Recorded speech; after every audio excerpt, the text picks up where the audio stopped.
Muy buenas tardes. Deseo que esté muy bien. La tarde de hoy vamos a conversar un poco sobre una de nuestras sandías personales de la empresa Semillas Arroyave, denominada Sandía Reina de Corazones. La intención durante este webinar, que es continuación del que tuvimos la semana pasada, un poco hablando sobre la producción de sandías, es mostrar, digamos, las diferentes bondades que puede tener este material de sandías personal Reina de Corazones. Mi nombre es Francisco García, ingeniero agrónomo con la responsabilidad de la Dirección de Desarrollo e Investigación para los cultivos de clima cálido. Como les decía, esta es continuación entonces de los webinars que comenzamos la semana pasada.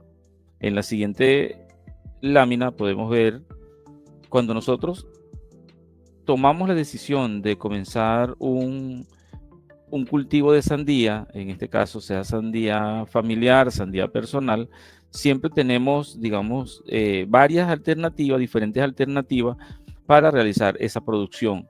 Los agricultores siempre preguntan, ¿cuál es la mejor forma de producir? ¿Cuál es la mejor forma de cosechar? ¿Cuál es la mejor forma de llevar adelante un proyecto agrícola?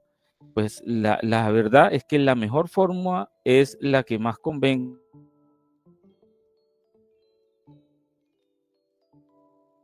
a los agricultores. No existe, no existe una fórmula solamente para decir hágalo así, así, así, porque hay diferentes maneras de comenzar con, con lo que es la producción de semillas o en este caso de sandía. Para el caso entonces de Reina de Corazones, pues digamos que vamos a ver, vamos a aprovechar en estas primeras láminas de ver cómo yo lo pudiese hacer de manera tecnificada, pero también las alternativas para aquellos agricultores que no lo pueden hacer de esta manera. Entonces, en esta gráfica que está presente, cuando yo tomo la decisión, primero es ubicar el terreno, que ya yo conozca su antepasado, principalmente que sean terrenos que vengan descansados, que tenga por lo menos 1 o 2 años sin producción agrícola, digamos, eso es lo ideal. Eso no significa que sea una característica excluyente. Una vez que yo identifico el terreno, se realiza lo que es la labranza primaria, que lo que buscamos con ella es romper las estructuras o las limitaciones de resistencia de las raíces, y luego una labranza secundaria que lo que hace es menudear la tierra para que luego los implementos, y en este caso la surcadora, que es la fotografía que vemos más a la izquierda, pueda hacer su trabajo para la conformación de los surcos o de las camas donde se va a desarrollar el cultivo. En la fotografía del centro, aunque no se aprecia bien, yo se las describiré, es la aplicación de una materia orgánica, generalmente alrededor de unas 5 toneladas por hectárea. Siempre beneficia lo que es el desarrollo radicular y el desarrollo vegetativo también de la sandía. Tampoco es una condición limitante, si, depende también de la calidad del suelo. En suelos, por ejemplo, de texturas arenosas, se nota mucho más lo que es los beneficios del aporte de materia orgánica. Obviamente también a veces presentamos suelos ácidos, y esa materia orgánica, si tiene un carácter alcalino, entonces también, digamos, de alguna manera balancea el suelo para el mayor desarrollo de raíces. Luego de esa incorporación de la materia orgánica, vemos en la tercera lámina, en la tercera fotografía, la de la derecha, que si el agricultor decide hacerla de manera tecnificada, corresponde entonces a la instalación del sistema de riego, que en este caso es un sistema de riego por goteo, en los cuales la densidad de esos goteros van a depender de la textura también del suelo. Pueden hacerlo desde 10 centímetros, 20 o 30 centímetros. Eso va a depender del estudio de permeabilidad que pueda tener el suelo. Y una vez extendido el sistema de riego, se coloca con la cobertura plástica o el mulch plástico, que nos da unas ventajas, digamos, en términos de control de maleza, de retención de humedad, de sanidad del producto o de la planta, sanidad del fruto, porque el fruto puede estar sobre una superficie que se seca más rápido y que realmente no ensucia, digamos, el producto terminal, el producto final. Ya entonces tenemos el mousse plástico. En la siguiente diapositiva podemos observar que una vez que tenemos el mousse plástico, para algunas zonas donde los problemas de virus transmitidos por mosca blanca principalmente son limitantes, allí sí se puede decir que esos problemas de la virosis transmitidos por mosca blanca son limitantes. Luego de colocar la planta, se coloca una cobertura que es permeable, ¿verdad? Que normalmente se conoce como Agribón. Eso realmente es una marca Agribón, pero que no es más que una tela de una densidad muy baja, ¿verdad? Que logra dejar que pase la luz, pase el aire, obviamente también pasa el agua, pero es una limitante física para eh, para los insectos plagas. Entonces, vemos ahí, por ejemplo, en la fotografía del centro, donde se está colocando esa lámina, ese agribón, y en la fotografía de la derecha ya vemos dónde están, se forman como unos túneles donde las plantas quedan dentro de ese túnel, y por una forma de exclusión, las eh, adultos de mosca blanca que puedan estar allí van a quedar del lado afuera del agribón, y entonces por un control mecánico yo puedo tener esa, digamos, librarme unos días, alrededor de unos 18 o 20 días de ese insecto, para que la transmisión de virus por estos insectos, si se da en el cultivo, se lo haga en unas etapas más tardías. Entonces, digamos, hemos descrito aquí lo que sería la parte tecnificada. Cuando generalmente hacemos esta siembra de sandías personales tecnificada, utilizamos generalmente distancia de 1.6 metros entre una hilera y otro, y 40 centímetros entre plantas. Generalmente 40 centímetros es la distancia estándar que traen los plásticos perforados para este cultivo, para cultivos de melones, y se utilizan también para la sandía, lo que nos proporciona una densidad de plantación de alrededor de 16.600 plantas por hectárea. Cuando en próximos webinars hablemos también de sandías familiares, vamos a ver una gran diferencia, por ejemplo, a la hora de producir sandías personales versus las familiares, en términos a las densidades de siembras que se utilizan. Ahora bien, la gente puede decir, no, eso es un tema sumamente tecnificado, pero sin embargo, hay otras alternativas. Como les decía, no existe una sola forma de hacer cualquier cultivo, hay diferentes alternativas, y vamos también un poco a presentar lo que sería la otra alternativa en la siguiente lámina.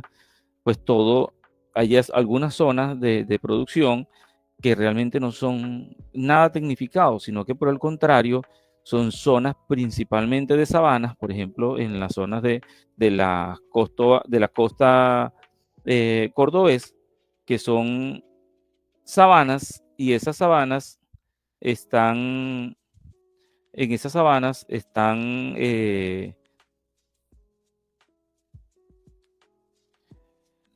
lo que se hace es limpiar el monte que está superficial allí, ¿verdad?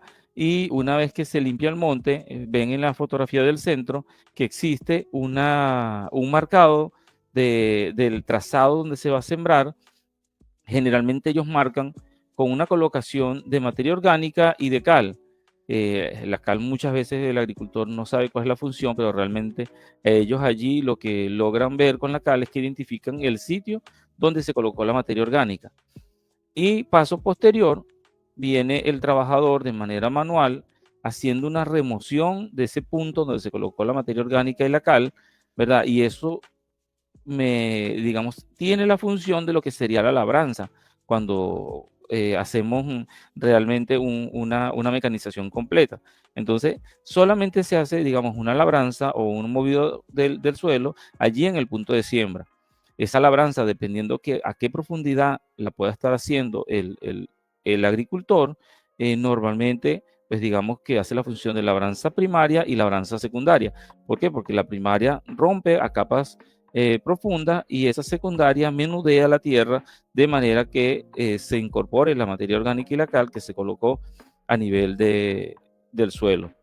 En la siguiente lámina ya podemos observar la siguiente fase es que ellos, luego de ese pasado, de ese movimiento, colocan la semilla directamente. Hay otra diferencia: en la tecnificada normalmente se hace por trasplante, aquí se coloca la semilla directamente en el campo y, como se puede decir, tradicionalmente lo que se hace es que la humedad que aporta la lluvia es la necesaria, o por lo menos quedamos a expensas de que la humedad que aporta la lluvia sea suficiente para desarrollar el ciclo productivo. Entonces ya aquí vemos diferentes diferencias notorias en lo que es la producción tecnificada versus la producción, llamémoslas, no tecnificada, ¿sí? Eh, producción tecnificada generalmente también la podemos llamar de bajo riesgo, versus esta producción no tecnificada de alto riesgo. De alto riesgo porque, primero, el mayor riesgo es que durante la temporada de siembra no llueva lo suficiente. Eso significa que puedo tener un fracaso. Sin embargo, digamos, la ventaja de este sistema de siembra no tecnificado es que los costos son mucho más bajos, digamos, en términos de comparación, cuando miramos los costos que lleva una producción tecnificada.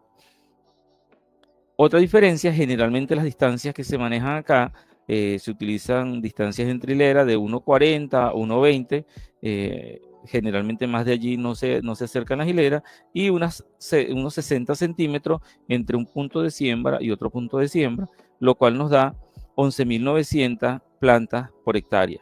Siembra directa, hay un riesgo también, de hecho, inicial cuando está en el proceso de germinación y emergencia. Es más vulnerable al ataque de plagas, principalmente de plagas del tipo trozador, que bajo el otro esquema generalmente están más protegidas. Describiendo un poco esos dos, digamos, formas de producción, que digamos que son los extremos, desde el tecnificado al no tecnificado, obviamente también hay variables dentro de ellos. Por ejemplo, hay agricultores que siembran sin mulch plástico, que siembran a campo abierto también, pero utilizan riego por goteo, por ejemplo. Entonces ya por allí los riesgos se disminuyen, porque si no llueve suficiente, activo el sistema de riego y puedo ofrecer a la planta la cantidad de humedad requerida. La siguiente, por favor. En todo caso, es muy importante para los sistemas de riego, principalmente tecnificados, debemos producir, hacer o germinar nuestra semilla, ¿sí? Generalmente esto lo hacen los mismos agricultores. Y allí otra pregunta: ¿qué debo hacer? ¿Qué es lo que yo necesito para obtener plantas de buena calidad que yo pueda llevar al campo y puedan ser exitosas? En este sentido, también hay diferentes variables de cómo yo debo hacer.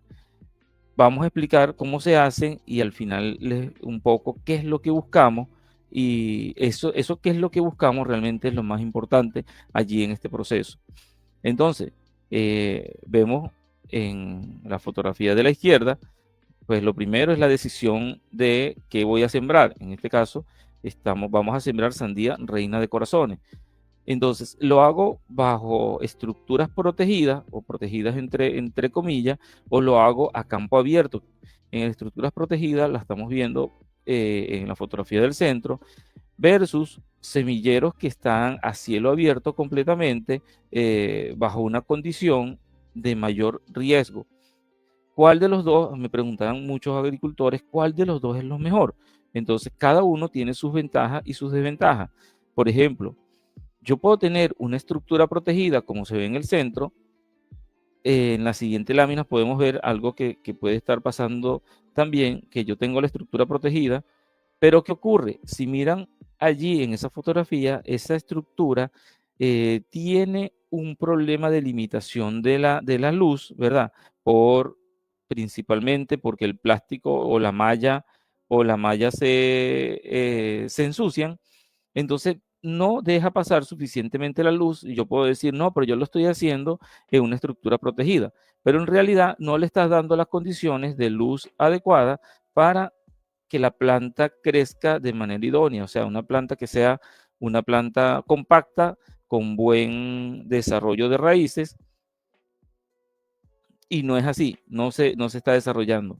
Entonces, ahí en ese caso, si yo tengo una estructura bajo esa condición y no puedo, por ejemplo, se dificulta lavar la estructura y estamos en una época seca, pues preferiblemente realizo el semillero a campo abierto, donde las plantas sí van a salir compactas, sí van a salir con un buen sistema radical y van a salir con suficiente vigor y fuerza para que se puedan establecer o se puedan sí, establecer correctamente en el campo.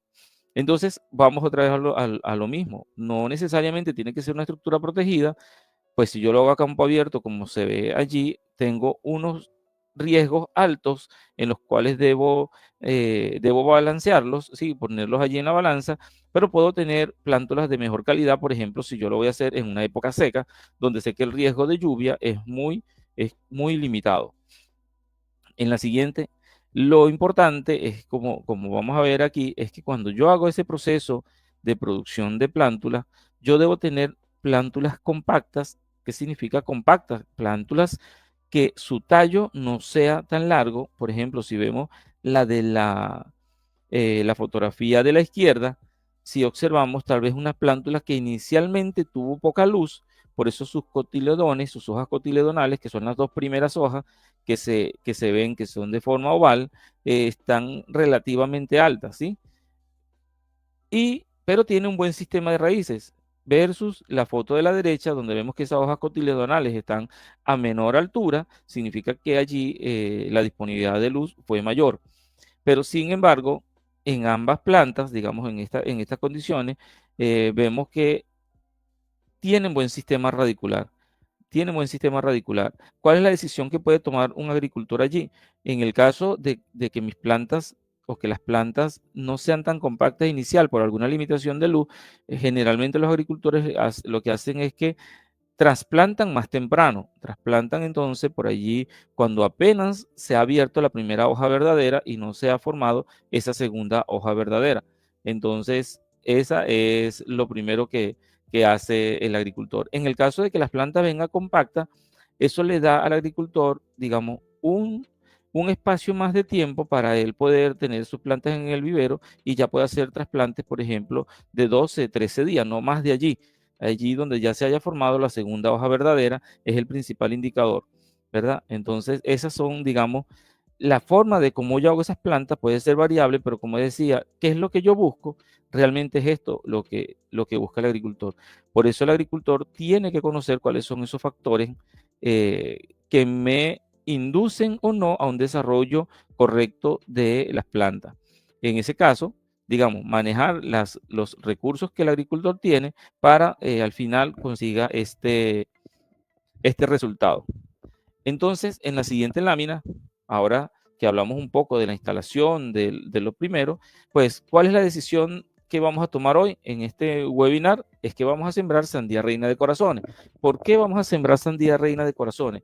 Yo tengo un proyecto de sandías personales donde estoy buscando una sandía de un peso promedio de unos 2.2 a unos 3.5 kilos con una corteza suficientemente fuerte para que soporte el transporte, pero al mismo tiempo suficientemente delicada como para que el consumidor final se deleite de ese producto que está consumiendo.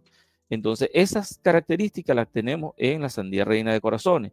Adicional, tenemos una pulpa que es una pulpa roja, crocante, muy jugosa, que eso también le da unas características de palatabilidad que se consiguen en muy pocas patillas personales.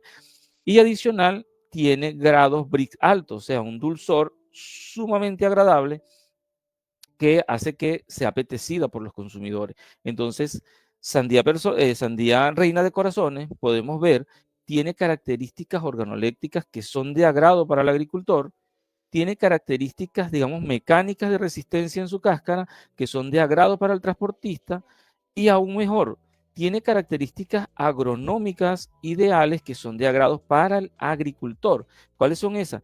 Es una sandía muy productiva, con un alto cuaje, con muy buen vigor de la hoja, que se puede manejar bajo diferentes esquemas y que además es muy productiva y tolerante a enfermedades. Entonces, fíjense todos esos beneficios que nosotros podemos obtener haciendo la siembra de la sandía reina de corazones. En la siguiente lámina vamos a describir un poco lo que es la planta de reina de corazones, ¿verdad? Cuál es su arquitectura, cuáles son las principales cosas que debemos hacer para ser exitoso, todos esos buenos beneficios, esas buenas características que conversamos anteriormente. Entonces, en el caso de reina corazones, es una planta, digamos, que tiene un follaje abundante. Ese follaje se puede manejar dependiendo inclusive de lo que es la nutrición, que es un factor sumamente importante a la hora de cultivar sandías personales. Tenemos desde hojas que son hojas menudas, vemos en esa fotografía una hojita menuda, lo cual me da el beneficio de que yo puedo utilizar altas densidades, ya hemos hablado de 40 centímetros entre plantas, ¿sí? Además tiene una rusticidad importante, manejando el tema de densidades y de nutrición. Yo puedo, y yo he visto lotes de reina de corazones, donde hasta el final el agricultor con bajas aplicaciones de nitrógeno sigue llevando esa planta con esas hojas menudas, lo cual le da más aireación en el campo y también juega un poco con el tema del calibre de los frutos, dependiendo del mercado al cual ella va a ser sometido. Entonces, en la siguiente lámina veremos un poco cuáles son esos factores principales, sobre todo desde el punto de vista de nutrición, que yo debo considerar para tener en cuenta a la hora de desarrollar. Estamos hablando hoy de sandía reina de corazones, sin embargo, esto es muy importante y es valedero para los cultivos que nosotros vamos a hacer. Conocer en los diferentes estados de desarrollo por los cuales la planta pasa, ¿sí? ¿Cuáles son sus demandas en términos de los macroelementos? Básicamente lo que más nosotros podemos manejar, macroelementos, nitrógeno, fósforo, potasio, calcio, magnesio, en este caso estaría haciendo falta el azufre, pero con estos 5 que son los prioritarios para el caso de la sandía, por el tema de que me da, con ellos yo juego desarrollo vegetativo, desarrollo de raíces, calidad del fruto y estructura del fruto. Entonces, lo primero es diferenciar cuáles son los estados de crecimiento. En el caso de las patillas, vemos que pasa por 7 estados de desarrollo en su fenología, en sus estados de desarrollo. Entonces, el primero es un estado vegetativo, donde el desarrollo de las raíces es lo primero y es netamente un crecimiento vegetativo. Esas fases van a estar distribuidas durante el ciclo de cultivo y van a durar más o van a durar menos dependiendo la zona de producción donde tengamos esa patilla. ¿A qué me refiero? Si yo estoy produciendo sandías reina de corazones en la costa atlántica, pues básicamente me guío por este cuadro que digo que a los 66 días ya yo debo estar cerrando el ciclo productivo. Pero si yo lo voy a hacer,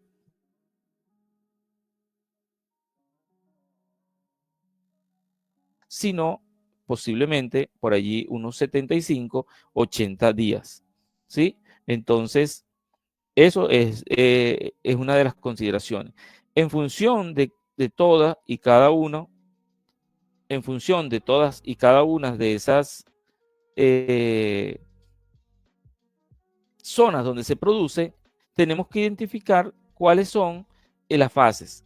Hablamos de que son 7 fases, primero un estado vegetativo, luego hay una floración y cuaje de fruto, luego tenemos rápido crecimiento de fruto, luego hay un lento crecimiento de fruto, maduración de los frutos, en el S6 tenemos 60% de los frutos cosechados y S7 final de la cosecha, o sea, hasta ahí ya termina el ciclo. En cada una de esas etapas hay una proporcionalidad de requerimientos de nutrientes, ya estudiados por diferentes autores, donde me va a indicar cómo debe ser eh, la proporción del nutriente en particular que nosotros debemos colocarle al sistema, ¿verdad? Para poder obtener lo esperado productivamente. Entonces, por ejemplo, revisamos que en el caso del nitrógeno, vamos a mirar cada uno de los elementos, veamos el nitrógeno, señalan los investigadores que el 15% del nitrógeno lo requiere en el estado vegetativo, 10% del nitrógeno en la floración y cuaja de fruto, 25% del nitrógeno total en el rápido crecimiento de fruto. Y así estos cuadros los que nos van a indicar cuando nosotros elaboremos un plan de fertilización es dónde debo colocar o qué cantidad del elemento debo estar colocando en cada una de esas fases. Una vez que conocemos esta distribución proporcional, que para mí es lo más importante conocer en el desarrollo de un cultivo, ya esos valores los llevamos en la siguiente diapositiva, lo podemos ver, cómo nosotros lo podemos transformar a llevar a los kilogramos del elemento que yo debo colocar entonces en mi sistema productivo. ¿De qué va a depender la totalidad de la cantidad de los elementos? Obviamente van a depender de un análisis de suelo, ¿verdad? De un análisis de suelo y también del total de requerimiento que tiene el cultivo.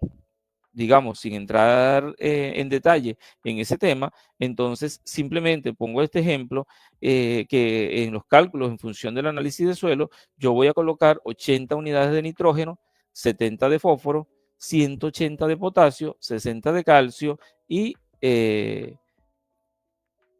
20, disculpa, 30 unidades de magnesio. Entonces, allí me aparece la distribución. Y en función entonces de lo que dura cada una de las fases, de lo que yo debo colocar total, podemos ver en la siguiente lámina lo que nosotros deberíamos diseñarle al agricultor, que no es más que ya nuestra tabla de nutrientes en función de cómo el agricultor esté colocando, digamos, o le guste o sea más beneficioso para él colocar el nutriente. En el caso de esta tabla, digamos, está diseñada para suelos netamente arenosos o con un 80% más de arena, donde todos sabemos que bajo esa condición hay una capacidad de intercambio catiónico muy bajo, una retención de nutrientes muy bajo, y por lo tanto la decisión es fraccionar al máximo los nutrientes y se realizan aplicaciones diarias de los elementos nutritivos. Por eso allí aparece en la primera columna, digamos, días desde el trasplante, desde el día 1 hasta el día 66, y en cada una de las columnas los elementos que el agricultor debe colocar. Obviamente, una vez, digamos, esta es la tabla teórica, pero en la practicidad ya falta un paso, que no se lo mostré aquí porque eso va a depender de que el producto el agricultor necesite, es traducir estos valores de nitrógeno, de fósforo, de potasio a los fertilizantes comerciales que el agricultor pueda obtener o pueda conseguir, de manera de ya hacerle su plan de fertilización que sea práctico. Buscando que ese balance de nutrientes a nivel del suelo, a nivel de la planta, me pueda llevar a producir rendimientos altos en términos de cantidad y de calidad de fruta, en el caso de sandía reina de corazones. En la siguiente lámina vamos a ver un poco eh, características también, digamos, de la planta como tal. La siguiente, por favor. Que es muy importante visualizar y tener en cuenta también, no solo el tema nutricional, ya lo acabamos de ver, lo importante y lo que deberíamos hacer para garantizar el éxito. Hay otra fase de lo que es producción de sandías, de melones, en especial en sandías personales, donde yo requiero alto número de frutos, que es el manejo de la polinización. El manejo de la polinización. Para poder hacer un manejo de polinización, primero tenemos que entender cuál es la característica de las flores de sandía.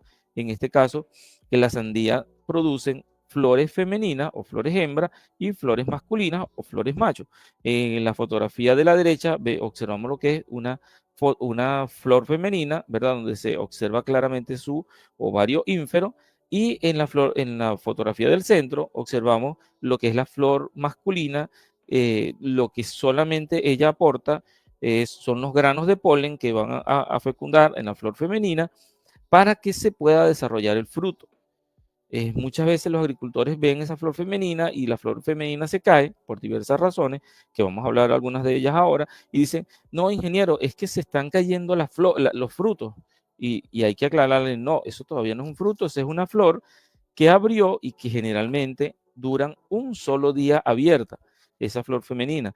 Durante ese día abierto tenemos que garantizar que los granos de polen de las flores masculinas puedan llegar hasta las flores femeninas, y eso lo hace en un 98%, son las abejas, Apis mellifera, las abejas que nos dan miel.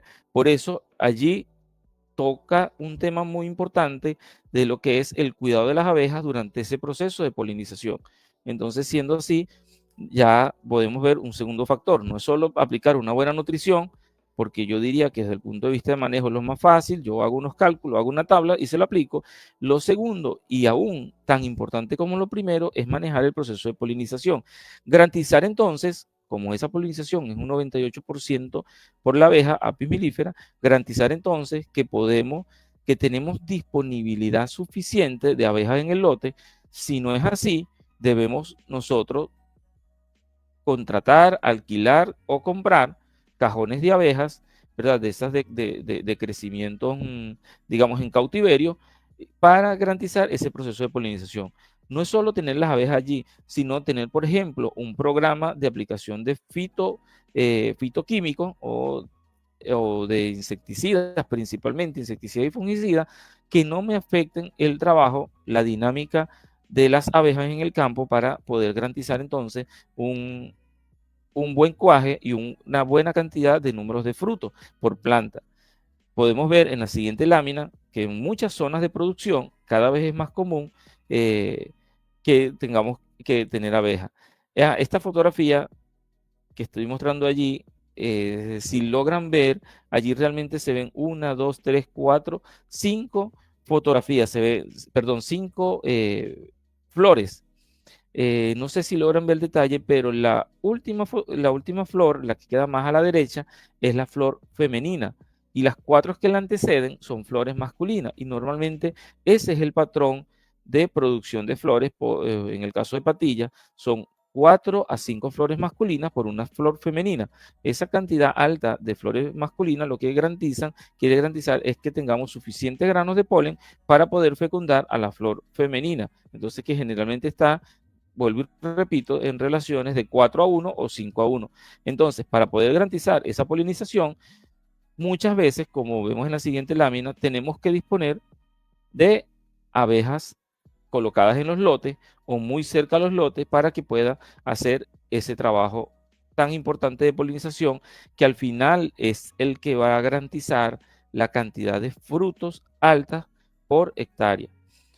Sandía, y aquí es importante resaltar, decíamos en la característica de la sandía reina de corazones, muy productiva. Cuando se habla de muy productiva, es que es una sandía que puede estar produciendo 4, 5 y algunas veces hasta 6 frutos por planta. Entonces, ¿qué debo hacer yo para obtener esos 4, 5, 6 frutos por planta? Ya hablamos de la parte de nutrición. Lo segundo es el manejo de las abejas. Un buen número de abejas en el campo me puede significar la diferencia e incrementar el rendimiento el doble. O sea, poder duplicar el rendimiento sin hacer otra cosa diferente puede ser solamente con la garantía de tener abejas en campo. ¿Sí?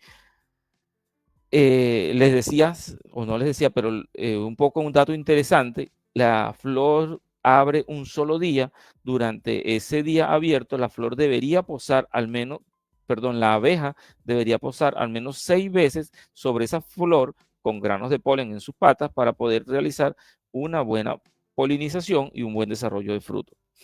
La siguiente, un poco veamos otra particularidad o otra ventaja de nuestra sandía reina de corazones. Cuando hablábamos, tiene alta tolerancia, y eso se debe principalmente al tema de enfermedades, porque sandía reina de corazones es una sandía que presenta una capa cerosa. Además de todas las cosas buenas que dijimos, tiene adicional otra cosa buena, que presenta una capa cerosa sobre la superficie del fruto, y esa capa cerosa funciona como una capa que repele el agua. Si logran ver en esa fotografía, ahí se ven las gotas de agua que se formaron, pero no están humedeciendo totalmente el fruto. Y bajo esa condición de digamos, una fruta que se moja menos, que le permanece mucho menos el agua en la superficie, eso mismo ocurre a nivel del follaje, por lo tanto, eso le da una característica de mayor tolerancia a las enfermedades foliares y las enfermedades del fruto.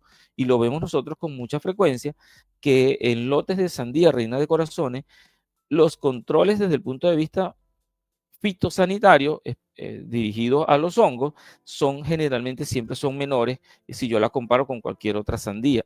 Y es básicamente por esa característica de esa cerosidad a nivel del fruto, donde normalmente nosotros lo apreciamos a nivel del fruto. Sin embargo, a nivel de la hoja también presenta esa capa cerosa que lo hace entonces que le dé esas condiciones que, digamos, no le gustan a los patógenos, porque a los patógenos, principalmente los hongos, les encanta es la alta humedad.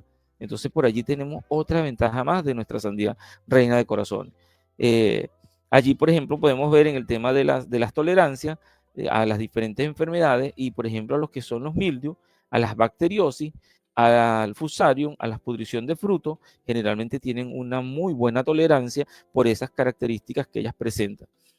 Eh, Particularmente en zonas durante las épocas de lluvia, yo he presenciado producciones de sandías reinas de corazones donde literalmente el lote tienen que desaguarlo como si fuese el drenaje de las aguas de lluvia, porque caen lluvias de alta intensidad y sin embargo esas lotes de sandías terminan en éxito por esa resistencia o esa tolerancia que tiene nuestra sandía reina de corazones. La siguiente, por favor. Allí vamos a observar un poco fotografías de lo que es, digamos, visualmente la producción alta que puede tener nuestra sandía reina de corazones. Fíjense, cuaje de 3, de 4 sandías por planta, en unas densidades de 16.000 plantas por hectárea o 10.000 plantas por hectárea. Eso se traduce en altos rendimientos. La siguiente. Esta fotografía fue tomada en la zona del Valle del Cauca, específicamente alrededor de unos 500 metros sobre el nivel del mar, ¿verdad? Donde también bajo esa condición que hacen ellos en las camas que están confinadas a 1.6, cada 2 camas vienen y organizan o dirigen el crecimiento de las ramas hacia esas dos, de manera que le dé facilidad de cosecha, facilidad de laboreo, sobre todo para la aplicación de químicos, y no maltrata tanto, digamos, lo que es el follaje, con muy buenos resultados allí. La siguiente. Esta fotografía fue tomada hace no más de 10 días con el señor Lisandro Almeida en la vereda Chocoa, Girón Santander, 1020 metros sobre el nivel del mar, con un alto rendimiento. Es una zona que, fíjense, a 1020 metros hay condiciones de temperaturas, de radiación, porque es una zona, digamos, siendo alta, es como una zona de bajas precipitaciones, y eso le encanta a esa sandía reina de corazones, y allí veíamos unos cuajes excelentes. Aún el señor no ha cosechado estos lotes, pero con muy buenos calibres y un agricultor feliz con su lote de reina de corazones. En la siguiente lámina vamos a mirar, digamos, otro ejemplo en una condición completamente diferente, 60 metros sobre el nivel del mar, con, digamos, unas condiciones de altas temperaturas, en el roble Sucre, este agricultor Robinson Pérez, también muy exitoso con la producción de reina de corazones.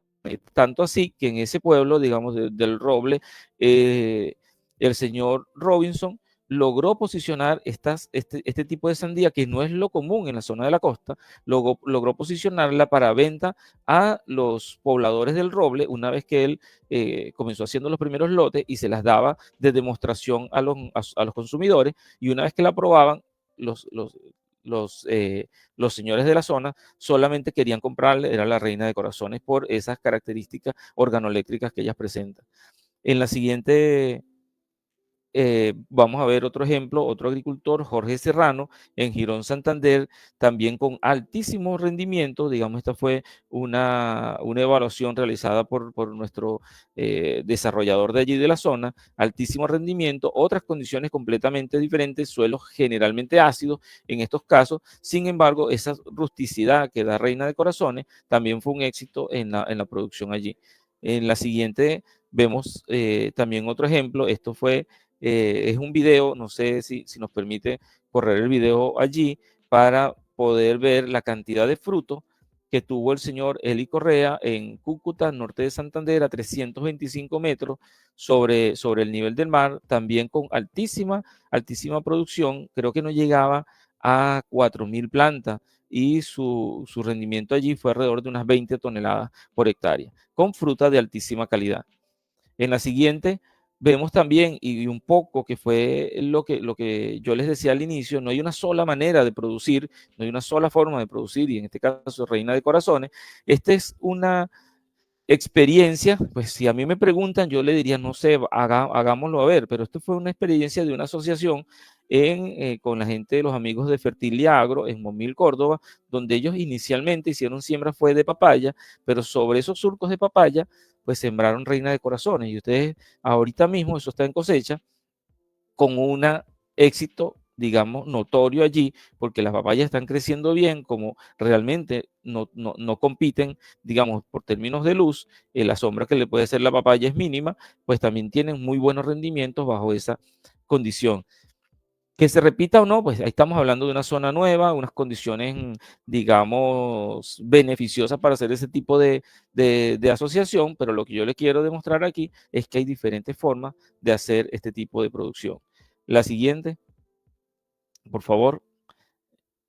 Allí vemos este otro ejemplo en Caracolí, precisamente para estos lotes de acá fue donde se diseñaron esas tablas de fertilización. Atlántico, 30 metros sobre el nivel del mar, suelos arenosos con muy baja capacidad de intercambio catiónico y de hecho, digamos, siempre hay una curva de aprendizaje. Nosotros aquí en esta zona comenzamos trabajando con densidades más bajas y fuimos nosotros adecuando hasta esas 16.600 plantas con buenos rendimientos, pero digamos un poco que nunca tenemos las verdades absolutas, pero sí lo importante es que cada vez nosotros vamos experimentando y vamos obteniendo los mejores resultados de cada uno de los ensayos para ir mejorando los procesos productivos. Entonces, en este caso, pues se lo digo porque comenzamos con densidades bajas con Reina de Corazones hasta que tomamos la decisión de trabajarla también a altas densidades con muy buenos rendimientos. La siguiente. Reina de Corazones es una sandía, siempre tengamos presente, es una sandía de calidad organoléctrica, de calidad de disfrute. Digamos, es un lujo dentro de lo que son las sandías personales, ¿verdad? Por lo tanto, es un fruto que así debemos conservarlo. Sin embargo, por eso muestro las dos fotografías. La fotografía de la izquierda, eso está en el suelo, digamos como a granel o en pilas grandes, que es la forma donde generalmente se la manejan. Sin embargo, la fotografía de la derecha, que está en una canastilla, acomodadas allí la fruta, esa es la forma correcta como nosotros debemos de manejar este tipo de productos porque son productos de alta calidad, de alto valor, por lo tanto hay que también un poco ir mejorando y creciendo en función de ese manejo que se le puede dar. En la siguiente fotografía eh, también podemos observar nuestra reina de corazones, que si bien, como les decía, presenta esa capa cerosa que le da esas ventajas de las cuales ya hemos hablado, pero realmente esa capa cerosa con un lavado, pues fíjense lo que muestra, es la joya digamos, la joya de la corona en función del brillo, lo llamativa que es nuestra sandía reina de corazones. Otra característica importante allí, bueno, lo hemos dicho entre palabras, pero que esos días post cosecha, que se maneja en Anaquel, se puede estar alrededor de 17 a 20 días. Esos tiempos suficientes o más que suficientes para el tema de comercialización y consumo de estos productos. Pueden tener pesos promedios de 1.5, 2.8, algunas veces puede llegar a 3, con grados Brix altos, 13 a 13.5, ¿verdad? Y terminamos con la siguiente lámina, recordándole entonces que la calidad en sandías personales se llama Reina de Corazones. Eh, Vamos a revisar, con esto ya finalizamos lo que es la presentación, vamos a revisar un poco el chat si tenemos algunas preguntas y le voy a decir que tenemos bastantes preguntas, vamos a ver si nos da tiempo de contestarlas todo o hacer respuesta lo más breve posible. Alejandro García pregunta, ¿la materia orgánica dónde se puede conseguir? Alejandro, muy importante, hay muchas fuentes de materia orgánica realmente. Y cuando nosotros hablamos de materia orgánica, y siempre lo decía un profesor, materia orgánica es una palabra muy amplia, pero digamos, hay muchas fuentes, hay personas, hay empresas que se dedican específicamente a la producción, fermentación y estandarización de materias orgánicas para aplicar a los suelos. Eso sí sería, digamos, una cosa bien importante. La materia orgánica que vayan a utilizar, dependiendo del origen, que tenga, por favor, primero conozcan su suelo, saber si es un suelo ácido, si es un suelo alcalino, porque como el término de materia orgánica pueden tener muchas características, entonces, si usted está en un suelo ácido, busque materias orgánicas de tendencia alcalina, si es posible que aporten calcio, eso lo va a mejorar. Si usted está en un suelo alcalino, busque materias orgánicas con tendencias ácidas. Siempre en cualquiera de los dos casos utilicen materia orgánica que sea estandarizada, donde le puedan dar garantía de qué es lo que usted está colocando allí y no, pues porque hay muchas que son artesanales, pero que corremos el riesgo, digamos, de poder estar infectando el suelo con patógenos. Entonces, hay gran disponibilidad de materia orgánica en el mercado. No podemos dar nombre, pero sí lo importante es que sea estandarizada. Jan Blanco pregunta, ¿dónde me puedo contactar con ustedes para obtener el producto? Bueno, en nuestro sitio web www.semillasarrollave.com, allí usted puede conocer todos los productos y también hay un área donde dice cuáles son los ATC, los representantes técnicos para cada una de las zonas del país, y allí puede ubicar los números telefónicos de la zona donde esté usted y se contacta directamente si necesita una asistencia personalizada con el ATC de la zona. Alejandro García pregunta, ¿ese tipo de sandía se encuentra en cualquier supermercado o dónde puedo conseguir el producto fresco de esta semilla? Principalmente las sandías personales van hacia las cadenas de supermercado. Cualquiera de las grandes cadenas, allí usted puede conseguir ese producto. Y estemos claros, es muy difícil que este producto esté, digamos, en plazas de mercado, porque son productos de alto valor. Entonces las consigue en las cadenas de supermercado. Ángel Iscano pregunta, buenas tardes, esa ficha técnica dice que solo manejan presentaciones de 1000 semillas. Eso es correcto. Hasta el momento solamente manejamos presentaciones de 1000 semillas. Sin embargo, si usted tiene un requerimiento alto, pues puede conversar con nuestros ATC y eso no sería, digamos, una limitante. Juan David pregunta, ¿qué aspectos de suelo y clima son ideales para el cultivo exitoso de la sandía reina de corazones? Hablábamos un poco sobre el tema, digamos, dos aspectos fundamentales. pH, que los pH que tiene el suelo no sean limitantes, ¿verdad? Porque puedo tener un problema de bloqueo de nutrientes y eso sería, digamos, una limitante química. Y por el otro lado, la limitante física es que sean suelos donde se pueda desarrollar, yo tengo un perfil suficiente para desarrollar un buen sistema radical. Obviamente, además de pH, la conductividad eléctrica también es importante, que es la cantidad de sales. Las sandías en general no son de los cultivos que más toleran sales, entonces tenemos que siempre manejar en suelos que no tengan problemas de salinidad. Angélica García Flores, ¿cómo puede afectar el cambio climático al cultivo de sandía reina de corazones y qué medidas pueden tomar los agricultores para mitigar estos efectos? Interesante la pregunta, digamos directamente, el principal problema que pueda tener es la disponibilidad de agua. El cambio climático en muchas zonas ha traído sequía, pero gracias a la tecnología, digamos, podemos utilizar sistemas de riego como sistema de riego por goteo, donde entonces yo puedo suministrar las cantidades de agua necesarias requeridas para el cultivo y, digamos, de alguna manera estoy venciendo esa barrera allí. Daniel Lambraño pregunta, ¿qué características hacen que sandía reina de corazones sea especial o preferida en el mercado? Entonces ya hablamos de características de productividad, si estamos hablando a nivel del agricultor, a características de tolerancia de la planta a enfermedades, eso beneficia al agricultor. Estamos hablando de características de una cáscara firme que soporta transporte, eso beneficia al transportador y estamos hablando de altos grados Brix, estamos hablando de una pulpa roja, crocante y jugosa, ¿verdad? Que eso favorece al consumidor. Entonces, todos en esta cadena somos felices con la sandía reina de corazones. Angie Liscano pregunta, tengo otra pregunta, ¿cuál es la mejor manera de almacenar y transportar el producto en fresco para evitar pérdida? Y lo hablábamos en las láminas finales. El transporte ideal de este tipo de sandía y de muchos de los productos que nosotros producimos a nivel de campo es a través de canastilla, donde el peso del producto no sea llevado, digamos, por los frutos que están en las partes inferiores de las pilas, ¿sí? Entonces, en canastillas nosotros podemos pueden ser canastillas, pueden ser cajas de cartón, eso es lo ideal para este tipo de producto, para este y para muchos. Recuérdense que una de las principales pérdidas que hay a nivel de campo o de transporte, son pérdidas post cosechas asociadas a la mala cadena de transporte. Entonces, para este caso de Reina de Corazones, lo ideal, como repito, es el transporte en canastilla. Sin embargo, eso no significa que si yo debo transportarla en pila, a menos que, digamos, la llevo a granel, pero unas carreteras en pésimas condiciones, con unos camiones que tienen un sistema de amortiguación totalmente fatal y además por unos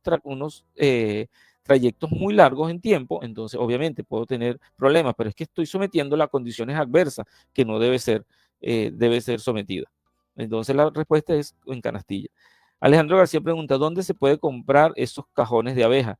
Eso va a depender la zona donde estén los sistemas de producción.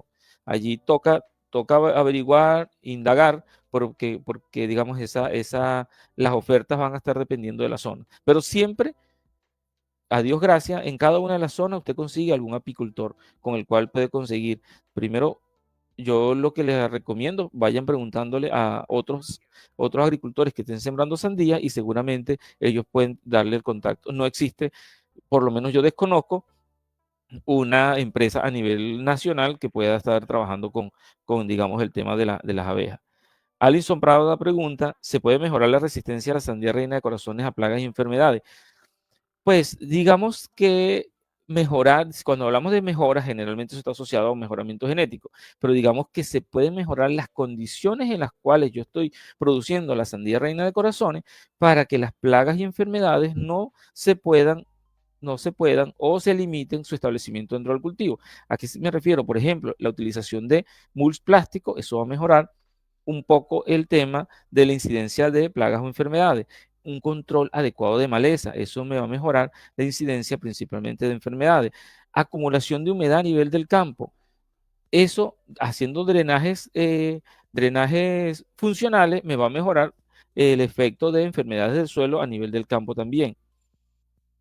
Juan Manuel Torres pregunta, si se cuenta con análisis de suelo y de agua, ¿ustedes realizan el plan de fertirriego de la sandía baby? De la sandía reina de corazones, claro que sí. Usted se contacta con nosotros, con los ATC, conversamos sobre el tema y claro que sí, lo podemos apoyar con el tema de los requerimientos en función del análisis de suelo. Jan Blanco pregunta, ¿qué recomendaciones tiene para la cosecha y post cosecha de la sandía reina de corazones para mantener la calidad de la fruta y frescura del fruto? Obviamente no sometamos, son organismos vivos. Recuérdense que cuando nosotros cosechamos una patilla o lo que sea, estamos separándola de la planta, que es la que le da los nutrientes necesarios para mantener esa calidad. Entonces, lo primero, no realice cosechas, por ejemplo, en altas horas de calor, de alta incidencia, porque el choque que puede sufrir el fruto bajo esas condiciones va a limitar su vida post cosecha.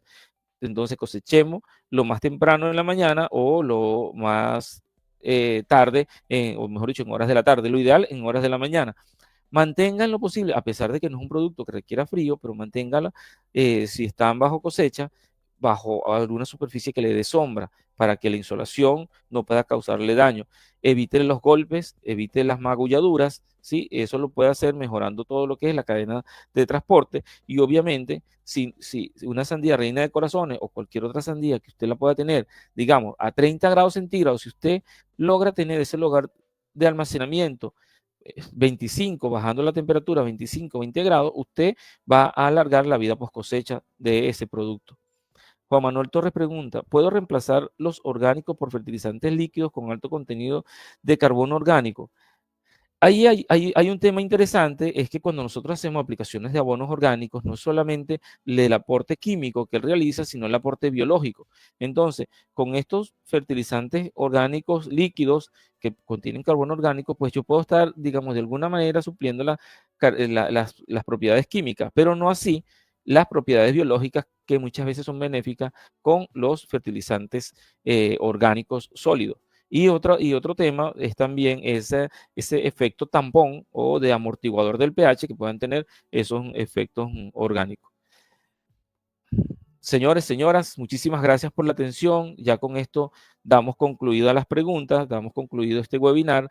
Sean invitados para la semana próxima, igual en este horario, jueves, que vamos a seguir conversando sobre otros de nuestros híbridos de sandía a cargo de otro de nuestros profesionales del agro.